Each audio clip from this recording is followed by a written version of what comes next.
Bonjour, bonsoir, bienvenue sur Channel TV7.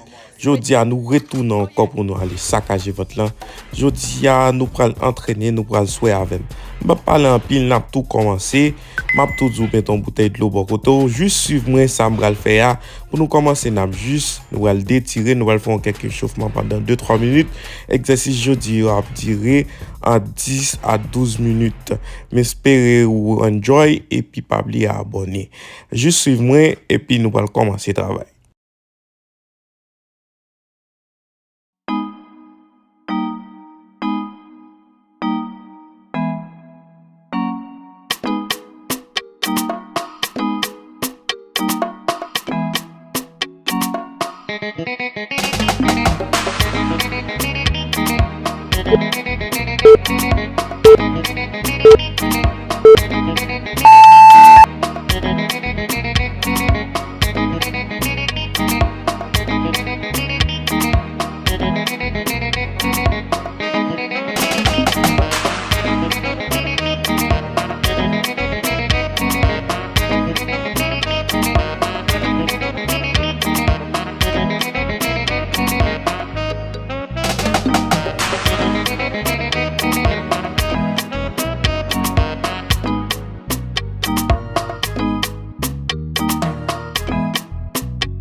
En allez, nous mettez 10 secondes seulement.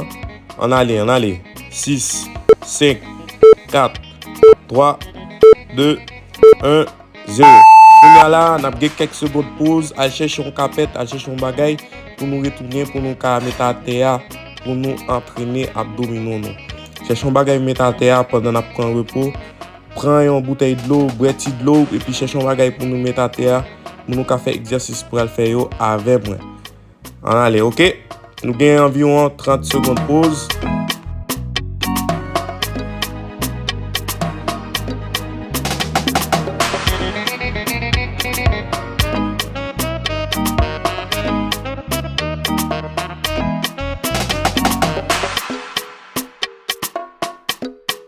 coucher à terre avec moi et puis suivre l'exercice que je vais faire. N'a pas dans l'écran combien de secondes nous gagnons pour l'exercice. On allez. On a fait 20 comme ça.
Ok, tout le monde fini. Nous allons faire planche pour nous terminer.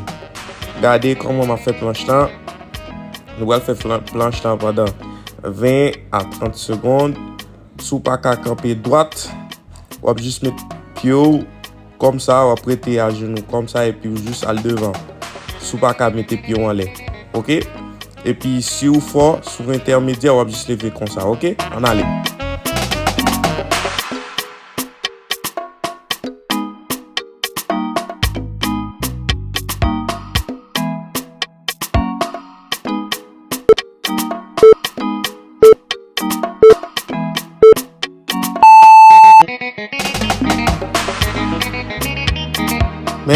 Merci pour tout le monde qui t'a regardé la vidéo. Pas oublier abonner, partager. Si tu as entraîné avec coach là en privé ou bien en ligne, ou qu'à écrire sur Instagram ou bien ou qu'à écrire sur Facebook. Après nous là, merci à tout le monde qui était là et puis à la prochaine. Notre vidéo va venir. Ok, bye bye.